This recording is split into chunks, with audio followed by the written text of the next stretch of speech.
नमस्कार मित्रांनो, आज आपण शिलफाटा रोडवरून आपण प्रवास करत आहे। आज तारीख आहे 12/8/2026। ठीक आहे। हा व्हिडिओ याच्यासाठी बनवण्यात येत आहे की आपण जे बदलापूर अंबरनाथ इथून जे येणारे लोक आहेत नवी मुंबई या ठिकाणी कामासाठी, इथं सतत प्रत्येक वेळेला ट्रॅफिकच जाम राहते। तर यासाठी सरकार काय पुढाकार घेणार? तर रोज आम्हाला इथे एक दीड तास तर आम्हाला नुसतं शिलफाटा किंवा कल्याण फाटा येथे आम्हाला ट्रॅफिक मध्ये अडकावं लागतं आणि रोज ऑफिसला लेट झाल्यामुळं आम्ही आमचे कामं पूर्णपणे करू शकत नाही ऑफिसमध्ये, जेणेकरून आम्हाला ऑफिसमधून मेमो देण्यात येत आहे।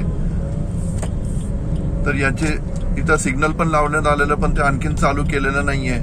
तर कृपया करून जे शिलफाटाचं जे ब्रिज आहे ते ब्रिज जर डायरेक्ट इथून वरतून करून पुढे जर नेलं 1-2-3 किलोमीटर पर्यंत, तर हे ट्रॅफिक कोंडी सुटू शकते।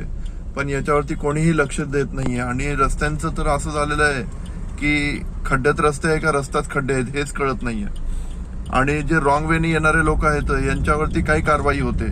प्रत्येक वेळेला रस्ते आणि ट्रॅफिक बघून लोक रॉंग वेने घेतात गाड्या।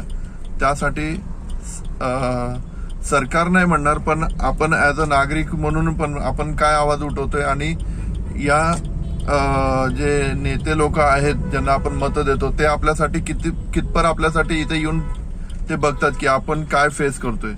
तर कृपया करून सगळ्यांनी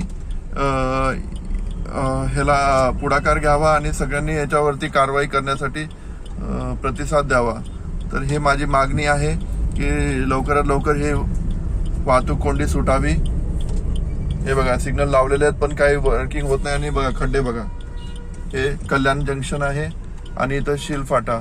प्रत्येक वेळेला हे जे डंपर इथून जातात तर त्यामुळं जास्त हे वाहतूक कोंडी होते।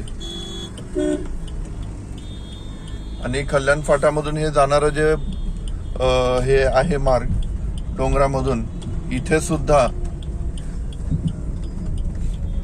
सुद्धा हे होतोय आणि एकही पोलीस किंवा ट्रॅफिक हवालदार नाहीये इथे की जे हे चेक करू शकेल। ठीक आहे, तुम्ही देताय जसं आता बुलेट ट्रेन देताय, पण याच्यावरती पण काहीतरी मार्ग काढा जेणेकरून जसं गाड्यांची दुर्व्यवस्था पण होते की जसं आपल्या इथं खड्डे असल्यामुळे गाड्यांचे हाल होत आहे। हे बघा सिमेंट मिक्सर, मोठ्या गाड्या इथून येतात या आतमधल्या रस्त्यातून, जेणेकरून छोट्या गाड्यांना त्रास होतो। हे बघा